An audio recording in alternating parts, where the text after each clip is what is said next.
자, 이어서 비정시를 발생시키는 원인에 대해서 한번 살펴보도록 하겠습니다. 비정시가 발생하는 원인은 크게 두 가지로 나누어서 설명을 드릴 수가 있어요. 굴절성에 의해서 발생이 되느냐. 즉 정상적인 시력을 가진 성인 같은 경우에 굴절력 값이 플러스 58.64니까 59디옵터라고 이제 가정을 해볼게요. 이렇게 될 텐데 요거보다 굴절력이 더 크거나 혹은 굴절력 값이 좀 부족하거나 이런 경우라고 하면은 비정시로 나타나겠죠. 그죠? 뭐 근시나 원시. 그리고 축성 같은 경우에는 역시나 안축장이 정상 시력을 가진 성인의 안축장이 몇 밀리였죠? 23mm였잖아요. 23mm가 이제 정상적인 성인의 이제 정상 시력을 가진 성인의 안축장인데 요거보다 안축장이 더 길거나 혹은 짧은 경우에 비정시로 나타난다. 그래서 비정시의 원인은 크게 두 가지고 빈도적으로 봤었을 때는 대부분이 축성에 의해서 이 비정시가 나타납니다. 그래서 이제 이 두 가지 원인으로 한번 설명을 드려보려고 하는데 먼저 굴절성에 의해서 발생되는 경우, 자, 굴절성 앞서서도 말씀드렸지만 플러스 59디옵터를 기준으로 해서 더 굴절력 값이 더 크거나 짧거나 이런 경우에 발생이 되게 되는데 이 굴절력을 결정하는 그 이제 요소는 실제 렌즈에 해당되는 그 렌즈의 곡률이라든지 아니면은 굴절률이라든지 이런 것들이 이제 굴절력에 어떤 영향을 주게 되는데요. 요거에 따라 이제 굴절력 값이 이제 달리 나타난다.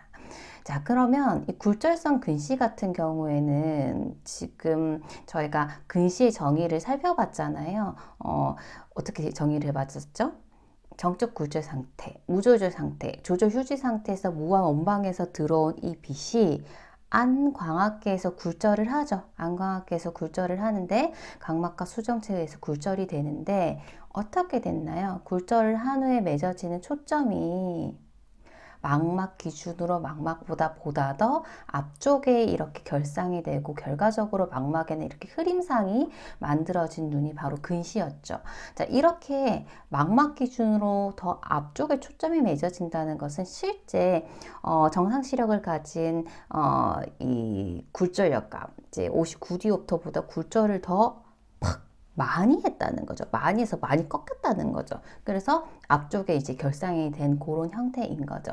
그래서 굴절성 근시를 발생시키는 원인이라고 하면 이 굴절력 값이 59디옵터보다 큰 경우에 이제 이런 형태의 근시로 나타나게 되는 겁니다. 그래서 망막에는 이렇게 흐림상이 생기니까 좀 잘 안 보이는 거, 흐려 보이는 거죠. 이게 이제 굴절성 근시의 발생 원인이고요. 반대로 원시 같은 경우에는 마찬가지로 정적 굴절 상태에서 조절 휴지 상태에서 무조절 상태에서 멀리 바라보고 있는 이 상태에서 이 무한 원방의 빛이 이렇게 들어와서 안광학계에서 굴절을 하게 되는데 굴절을 한 후에 맺어지는 그 초점의 위치가 망막 기준으로 어디에 결상이 됐었죠? 쭉 밀려나가지고 뒤쪽에 이렇게 결상이 되고 결과적으로 망막에는 이렇게 흐림상이 발생하게 되는 눈을 원시라고 했었잖아요. 자, 그러면 굴절성을 가지고 설명을 해보게 되면은 실제 59디옵터였다고 하면은 망막에 이렇게 초점이 맺어졌겠죠? 근데 원시는 쭉 뒤로 밀려났다. 굴절력 값이 59디옵터보다 좀 부족했던 거죠. 그러다 보니까 망막에 결상되지 못하고 더 밀려서 이렇게 밀려가지고 결상이 된 그러한 눈이 굴절성 원시의 형태이다 라고 보시면 되겠습니다. 자, 그래서 굴절성 비정시는 59디옵터를 기준으로 해서 굴절력 값이 더 크면 이제 근시로, 굴절력 값이 더 부족하거나 하면 원시로 이렇게 나타나게 되는 거죠. 자, 그래서 이제 비정시를 발생시키는 원인 중에 하나인 굴절성에 대해서 한번 살펴봤고요. 자, 두 번째는 축성, 안축장에 의해서 발생이 되는 경우인데 안축장은 앞서서도 말씀드렸지만 정상 시력을 가진 성인의 안축장은 23mm다. 근데 이 23mm를 기준으로 해서 이 안축장이 보다 더 길거나 짧아서 발생을 한다라는 거예요. 자, 그러면 여기에서의 가정은 그 59디옵터의 굴절력 값은 정상적인 그 59디옵터의 굴절력 값은 가지고 있어요. 있는데 안축장이 23mm를 기준으로 더 길 수도 있고 짧을 수도 있고, 우리가 키가 좀 더 큰 사람이 있고 작은 사람이 있듯이 눈알도 역시나 눈 안에 있어서 저희가 잘 모르지만 좀 더 큰 안구를 가진 사람도 있고 아니면 좀 작은 안구를 가진 사람도 있고 이렇다는 얘기죠. 자, 그러면 축성 근시를 발생시키게 되는 고러한 눈의 안축장은 어떨까요? 자, 지금 이제 요 안구는 이제 23mm 정상적인 안구의 그 크기를 가진 눈이라고 가정을 하고요. 자, 그리고 굴절력 값도 정상적인 플러스 59디옵터를 가진 눈이다라고 가정을 하면은 여기 같은 경우에는 이렇게 결상이 되겠죠. 근데 근시 같은 경우에는 어떤 눈이라고 했습니까? 상이 초점 자체가 실제 이 사람의 망막보다 앞쪽에 결상이 되고 망막에는 흐림상이 발생하게 되는 형태가 근시라고 말씀드렸어요. 축성 근시는요 23mm보다 안축장이 깁니다. 안구가 더 커요. 그래서 지금 제가 그린 빨간 색깔에 있는 이 안구, 이제 망막이 실제 이 근시 안에 망막인 거죠. 좀 안축장이 긴 거죠. 23mm보다 길어요. 그래서 결과적으로는 이렇게 해서 망막의 흐림상이 발생이 되는 거죠. 굴절력 값은 정상적으로 59디옵터를 가지고 있기 때문에 원래 이 위치에 결상이 되는 게 맞으나 이 사람의 안축장이 정상보다 더 긴 거죠. 그러다 보니까 실제 이 사람의 망막에는 흐림상이 발생이 되는 거예요. 그래서 축성 근시는 안축장이 정상 성인의 안축장 23mm보다 더 긴 경우에 이러한 이제 근시의 형태로 나타나는 것을 이제 의미를 하는 거죠. 반대로요. 자, 마찬가지 제가 한번 그려볼게요. 여기 안구 역시 정상적인 성인의 안축장 23mm라고 가정을 하고 굴절력 값도 정상적인 굴절력 값 플러스 59디옵터를 가지고 있다라고 가정을 할게요. 그러면은 정확히 여기 결상이 될 텐데 이 사람의 안축장이요 23mm보다 짧은 거죠. 짧게 되면 안구가 이렇게 작은 거잖아요. 실제 이 사람의 안구는 지금 점선으로 그린 여기인 거예요. 그러다 보니 실제 이 사람의 망막은 여기예요. 그래서 망막에 흐림상이 발생이 되는 거죠. 그래서 이제 굴절력 값은 정상이지만 이 사람의 안축장이 짧다 보니 이 초점은 실제 이 사람의 망막보다 더 뒤쪽에 결상이 되면서 망막에는 흐림상이 이렇게 만들어지는 그러한 형태로 이제 비정시가 발생을 하는 겁니다. 그래서 축성 원시는 23mm보다 안축장이 더 짧은 경우에 발생이 되는 그런 형태이다 라고 보시면 되겠어요. 자, 그래서 정리를 해보면 비정시를 발생시키는 원인은 크게 두 가지인데요. 굴절성에 의해서 발생을 할 수도 있고 아니면 안축장, 축성에 의해서도 발생을 할 수가 있다. 빈도적으로 봤었을 때는 축성에 의해서 발생하는 경우가 훨씬 더 많고요.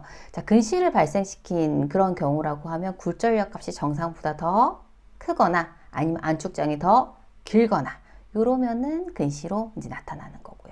원시는요 반대로 굴절력 값이 59디옵터보다 더 적거나 안축장이 좀 더 23mm보다 더 짧거나 이런 이제 경우라고 하면은 이제 원시로 나타나는 겁니다. 참고로 이제 요즘에 이제 학생들이 근시가 급격하게 실제적으로 근시라는 것은 성장하는 시기에 또 이제 근거리 작업을 많이 하다 보면은 망막에 계속적으로 자극을 뒤쪽으로 많이 주다 보니까 좀 더 안축장이 더 길어질 수밖에 없는 그런 이제 환경이에요. 그래서 그걸 학년기 근시라고 하는데 커가는 시기에 근거리 작업, 학업을 많이 하다 보니까 책을 많이 보다 보니까는 근시가 팍팍팍팍 진행을 하는 거죠. 그래서 이제 그 시기 근시가 많이 보통 이제 크게 진행을 하고 성장이 끝나는 시기 그리고 거기와 더불어 가지고 보통 책 보는 근거리 작업하는 그런 시간들이 사실은 한 이제 성인이 된 20세부터는 좀 시간이 좀 줄어들잖아요. 비교적. 그러다 보니까 그때서부터는 근시가 크게 진행을 하지 않죠. 이제 원래 가지고 있는 굴절력이 크게 변하지 않는단 말이죠. 근데 성장하는 시기는 이렇게 근시가 많이 진행을 하다 보니까 부모님들이 이제 아이들이 걱정이 되니까 안경을 쓰면 더 이제 시력이 더 안 좋아지지 않나요? 이런 질문들을 많이 하시죠. 이제 걱정되니까. 근데 사실은 근거리 작업을 많이 하고 그런 것들이 근시를 더 진행시킬 수 있기는 하지만 안경 때문에 더 진행이 되고 그러지는 않아요. 근데 뭐 성장과 더불어서 그런 자극적인 환경적인 요소들이 워낙 근시를 유발을 시킬 수 있는 그런 이제 너무 환경에 노출이 되다 보니까 더 이제 근시가 진행을 할 수밖에 없고, 더더군다나 요즘 같은 경우에는 예전과 비교했었을 때 학습하는 그 학습의 형태가 굉장히 전자매체도 많이 이용하고 더더욱 가까운 작업을 많이 하게끔 이제 요구하기도 하고, 아이들이 밖에서 이제 뛰어놀고 하는 그런 시간들보다 안에서 혼자서 뭔가 이제 이런 이제 도구들을 이용을 해서 보는 시간들이 굉장히 많이 늘어났잖아요. 그러다 보니까 근시의 진행 정도가 예전의 어떤 그 데이터와 비교했었을 때 아주 급격하게, 그리고 고도 근시로 이행되고 있는 그런 추이를 보이고 있어서 사실은 좀 걱정스러운 부분이 있고, 그것 때문에 또 지금 많은 연구들이 이루어지고 있어요. 이제 우려되는 바 때문에. 그래서 이제 그거 역시 사실은 이 비정시의 원인을 봤었을 때 축성에 의한 거예요. 이제 자극이 계속적으로 막막 뒤쪽으로 주다 보니까 안축이 더더더 길어져서 발생하는 그런 형태거든요. 그래서 이제 그런 것 때문에 발생을 한다. 그래서 참고로 생각을 하시면 되겠고, 그래서 그 굴절 이상 정도를 살펴봐야 되겠지만, 아이들 같은 경우에 사실은 참 이게 현실적으로는 좀 힘들 수 있지만, 실제 안경을 착용하는 근시 안에서 안경을 착용하는 이유가 멀리가 안 보여서 착용을 하게 되는 거잖아요. 근데 이 멀리가 안 보여서 교정하기 위해서 착용한 이 안경을 쓰고 가까운 곳을 보게 되면은 사실은 가까운 곳을 보는데 필요한 조절에서의 어떤 그 피로감이라든지 이런 것들이 더 커지거든요. 그래서 가장 좋은 것은 멀리 볼 때는 안경을 써야 된다면 쓰되, 가까운 곳을 볼 때는 사실 안경을 벗고 책을 보고 이렇게 하는 게 눈에는 가장 좋죠. 근시로의 어떤 이행을 조금 방지하는데 도움이 될 수는 있어요. 근데 현실적으로 조금 힘들어서 그렇긴 하지만 그런 것들이 도움이 되고, 그리고 이제 가까운 곳 작업하는 것 자체가 눈에 자극을 많이 주는 이제 활동이다 보니까 늘 많이 들어보셨겠지만, 가까운 곳 작업을 하더라도 뭐 한 3-40분 하더라도 이렇게 멀리 보는 거, 눈을 씌워주는 거라고 하죠. 그래서 보고 이제 멀리 보는 것 자체가 눈을 씌워주는 거기 때문에 눈 건강에 훨씬 도움이 되기 때문에, 이런 이제 시생활 어떤 습관을 길러주는 것이 이제 좀 도움이 되겠습니다.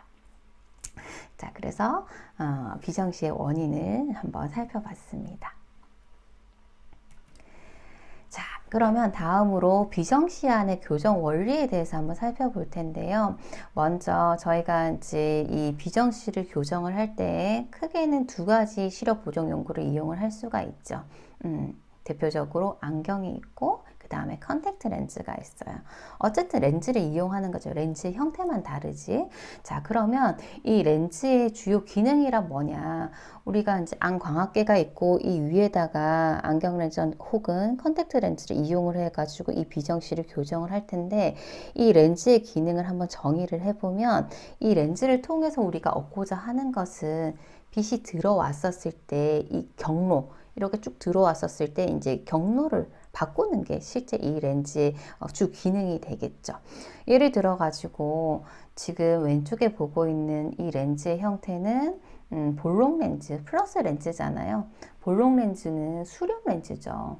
수렴 렌즈이기 때문에 평행광선속이 이렇게 들어왔었을 때 이 볼록 렌즈를 통과하게 되면은 어떻게 해요? 수렴하게 되죠. 광로가 이렇게 수렴하게끔 변경이 되는 거죠.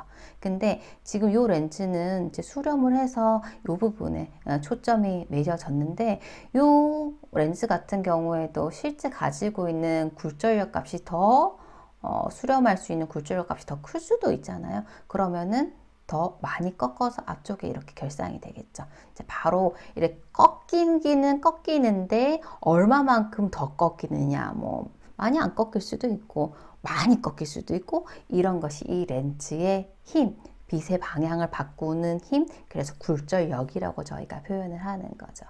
자, 근데 이 볼록 렌즈 플러스 렌즈는 수렴하기 때문에 실제 이제 렌즈를 통과해 가지고 렌즈에서 오른쪽 방향에 이렇게 초점을 맺게 되면은 방향에 있어서 부호로 표시를 할 때 플러스 부호를 쓰거든요. 반대로 이제 다음에 설명드릴 이 오목 렌즈, 마이너스 렌즈, 이 발산 렌즈는 초점 방향이 렌즈 방향에서 왼쪽 방향이에요. 여기에서는 부호가 마이너스거든요. 이건 약속 사항이에요. 그래서 그 힘을 나타낼 때 그 초점 거리를 이제 확인을 하고, 초점 거리가 뭐 짧으면 짧을수록 더 많이 꺾는 거기 때문에 꺾는 힘이 더 크다라고 표현을 하게 되는데, 부호가 이제 렌즈 기준으로 오른편이기 때문에 플러스 기호를 써가지고 그 힘을 갖다가 나타내게 돼요. 뭐 플러스 1 디옵터 이런 식으로, 플러스 2 디옵터 이런 식으로 해서 이 볼록 렌즈, 플러스는 이제 볼록 렌즈니까요. 이 볼록 렌즈에 수렴하는 힘을 갖다가 굴절력 값으로 저희가 나타내게 됩니다. 자, 그래서 이제 플러스 렌즈를 이용을 할 수도 있겠고요. 수렴을 더 도와줄 수 있는, 더 많이 꺾을 수 있는 이런 렌즈를 이용할 수도 있겠고, 혹은 오른편에 보고 계시는 것처럼 이 발산 렌즈를 이용할 수도 있고, 빛이 들어왔었을 때 광로를 변경시켜 주죠.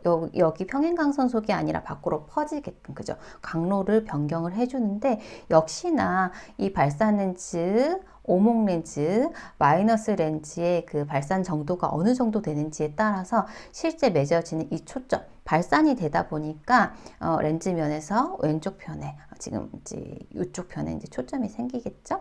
그래서 여기 위치가 그 힘에 따라서 달라지겠죠, 그죠? 멀어질 수도 있고 더 가까워질 수도 있고, 이걸 가지고 이 렌즈의 굴절력 값을 나타내게 되는 거예요. 자, 근데 렌즈 기준으로 왼쪽이기 때문에 방향은 마이너스로 이제 나타내게 되는 거죠. 그래서 크게는 이 두 가지 렌즈, 플러스 렌즈 그리고 마이너스 렌즈를 이용을 해서 이 사람에게 필요한 굴절력 값을 적용을 해서 정시화하는 게 기본적인 이 비정시안의 교정 원리가 되겠습니다.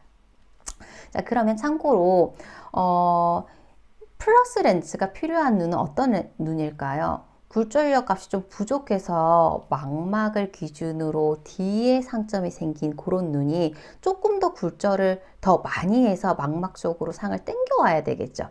그래서 실제 이제 원시안 같은 경우에는 부족한 굴절력 부분을 보완하기 위해서 플러스 렌즈를 이용을 해서 교정을 할 수가 있는 것이고, 옆에 있는 마이너스 렌즈는 근시 같은 경우엔 굴절력 값이 정시보다 더 크잖아요. 그래서 망막 기준으로 상점 자체가 앞에 맺혀서 망막에는 흐림상이 발생된 그런 눈이었기 때문에 좀 상점을 뒤로 밀어준다. 굴절력 값을 좀 빼주는 거죠.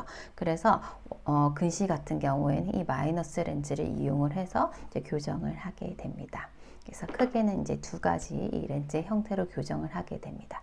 자, 한번 다시 정리를 해보게 되면은 렌즈의 주요 기능이라고 하면은 광로, 빛이 진행하는 이 경로를 변경하는 것이 이 렌즈의 주요 기능이 되겠고, 이 변경 능력을 렌즈마다도 굴절력 값이라는 게 다르다고 말씀드렸죠. 이걸 버전스라고 얘기를 하는데, 이 버전스 값은 어떻게 표현을 할 수 있느냐?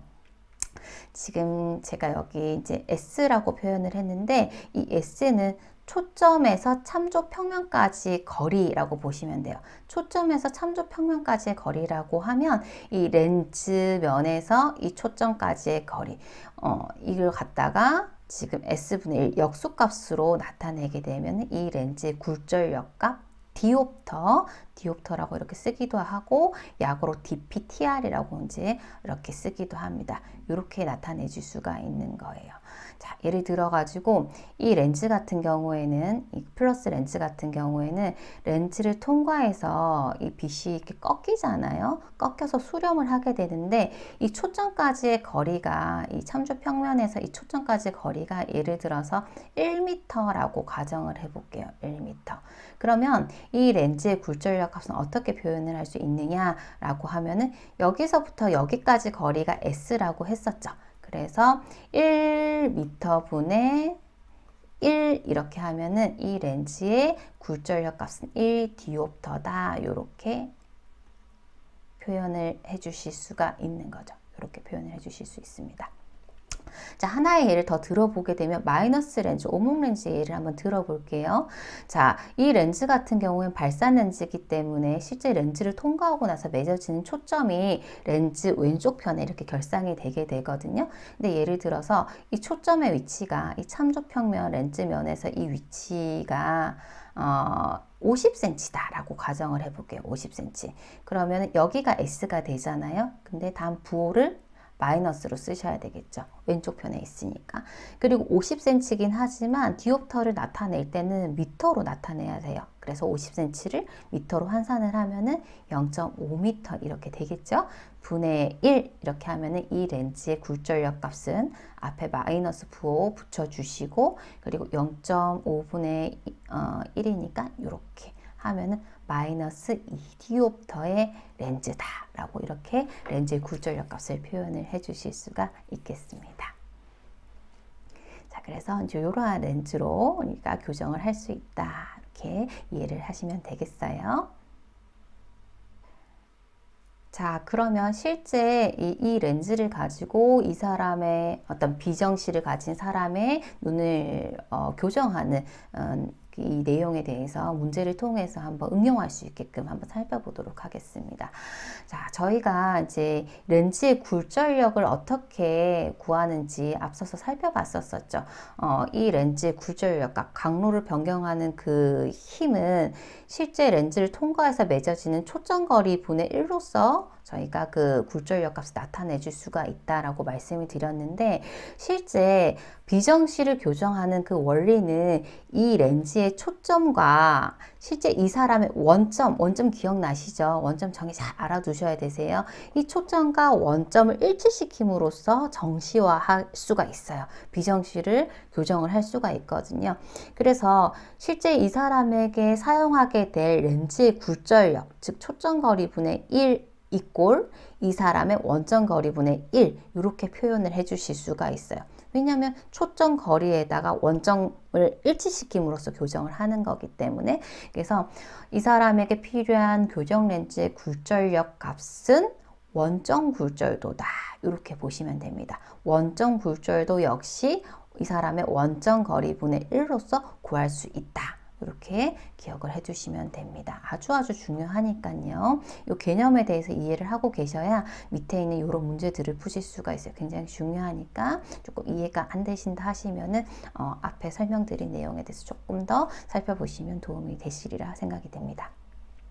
자, 그러면 아래쪽에 있는 예제를 한번 풀어보면서 이 내용에 대해서 정리를 한번 해볼게요.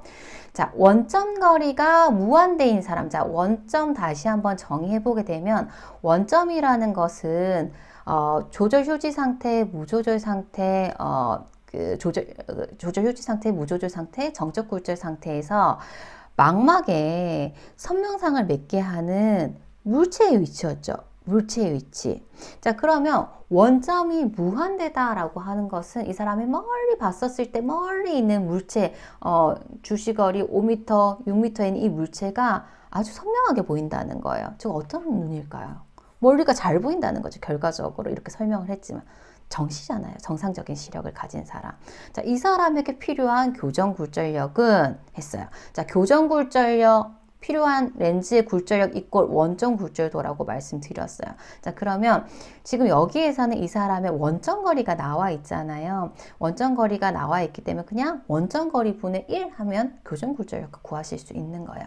자, 근데 원점 거리가 무한대다 있어요. 저 어디를 보고 있어요? 눈 앞을 보고 있잖아요. 이 안 광학계에 있어가지고 앞쪽이거든요. 그러면 이 부호는 눈 앞이기 때문에 마이너스 부호를 쓰게 됩니다. 눈 뒤는 플러스 부호를 써요. 렌즈를 기준으로 앞쪽은 마이너스, 렌즈를 기준으로 뒤쪽은 플러스. 자, 원점이 눈앞 무한대다 멀리 잘 보인다 했기 때문에 마이너스 부호 쓰시고 무한대 분의 1 이러면 이 사람의 원점 굴절도 이꼴 필요한 교정 렌즈 굴절력 값 구하실 수 있어요. 자, 그러면 어떻게 돼요? 무한대 분의 1이니까 제로가 되겠죠. 그죠? 즉, 이 사람 눈에서는 필요한 굴절력 값이 없다. 렌즈 쓸 필요 없잖아요. 정시인데 왜 안경이나 컨택트 렌즈나 이런 시력 보정 용구가 필요하겠습니까? 필요한 교정 굴절력 없다. 이렇게 되는 거죠. 이해되셨을까요? 자, 그래서 이렇게 쓰시면 되겠죠. 렌즈 필요 없다. 이렇게 쓰시면 됩니다. 자, 두 번째 문제도 한번 살펴볼까요? 자, 역시나 원점 거리가 나왔어요. 원점 거리 알면은 원점 거리 분의 1에서 원점 굴절도 구해 보실 수가 있고, 이게 이 사람에게 필요한 교정 렌즈의 굴절력이다 라고 말씀드렸어요. 자, 원점 거리가 눈 앞이네요. 그죠? 눈 앞으로 쓰셔야 되겠죠. 눈 앞이고 50cm예요. 근데 굴절력값 구할 때는 미터로 쓰셔야 되죠. 단위가. 그래서 0.5m 분의 1 이렇게 하면 이 사람에게 필요한 교정 렌즈 굴절력값, 원점 굴절도 구하실 수 있어요. 그래서 구해 보면은 마이너스 2디옵터 이렇게 되는 거죠. 구하실 수 있겠죠. 요걸 갖다 다시 한번 해석을 해보게 되면은 마이너스 렌즈가 필요하다. 그러면은 이 사람 눈이 굴절력이 정시안보다 굴절력 값이 컸겠죠. 정시로 59디옵터라고 가정을 하면은 이 사람의 눈은 61디옵터였을 거예요. 그래서 정시화하기 위해서 안경 렌즈를 마이너스 2디옵터를 딱 씌워주게 되면 59디옵터로 만들어지면서 정시와 같은 굴절력 값을 가지게 되는 거죠. 즉, 이 사람 눈은 어떤 눈일까요? 굴절력 값이 더 크다. 정시보다 59보다 크다. 근시안이라는 거 아실 수 있겠죠. 근시안. 그죠? 근시안이기 때문에 마이너스 렌즈를 이용을 한 거죠. 그죠? 그리고 또 보시게 되면은 원점 거리가 눈 앞이다. 근시는 원점이 어디 있었어요? 눈 앞 유광거리였죠. 눈앞에 있는 물체는 잘 보이지만 멀리가 잘 안 보이는, 앞에 있으면 원점 자체가 정적 굴절 상태에서 막막하게 선명상을 맺을 수 있는 물체의 위치라고 했잖아요. 앞에 있으면 잘 보이는 거죠. 멀리가 안 보이는. 이렇게 이제 해석을 해보실 수가 있는 겁니다. 자, 마지막 문제인데요. 이것도 한번 살펴볼게요. 자, 원점 거리가 역시 나왔어요. 근데 원점 거리가 눈 뒤래요. 눈 뒤. 부호를 어떻게 쓰면 될까요? 눈 뒤기 때문에 플러스 부호를 주셔야 되시고, 눈 뒤 33cm 역시 미터로 환산해가지고 표현해 주시면 0.33m가 되겠어요. 분의 1 이렇게 하면 이 사람의 원점 굴절도가 나오고 이꼴 이 사람에게 필요한 교정 렌즈 굴절력 값이 나오죠. 계산해 보시면 대략적으로 플러스 3디옵터 이렇게 구해 보실 수가 있는 겁니다. 자, 그러면 플러스 렌즈가 필요하다. 이 사람 굴절력이 정상 59디옵터보다 부족해서 이런 플러스 굴절력이 필요했겠구나 라고 생각해 볼 수가 있고, 원시였겠네 라고 생각해 보실 수 있겠죠. 원시인데 굴절력 값이 어떻게 될까요? 59가 정시라고 가정하면 이 사람의 눈은 56디옵터 였을 거예요. 그래서 플러스 3디옵터를 더 더해서 59디옵터의 정시로 이제 교정이 가능한 그런 눈이었다는 것을 이제 아실 수가 있고, 그리고 원점도 보게 되면은 그 원시에 있어서의 원점을 저희가 정의를 할 때 눈 뒤 유광거리로 이제 정의를 했었었죠. 그죠? 실제 이제 물체가 눈 뒤에 있을 때 뭐 선명하게 보이고 이런 건 아니지만, 그래서 이렇게 이제 문제를 통해서도 여러 가지 내용에 대해서도 한번 정리를 해보실 수가 있겠습니다.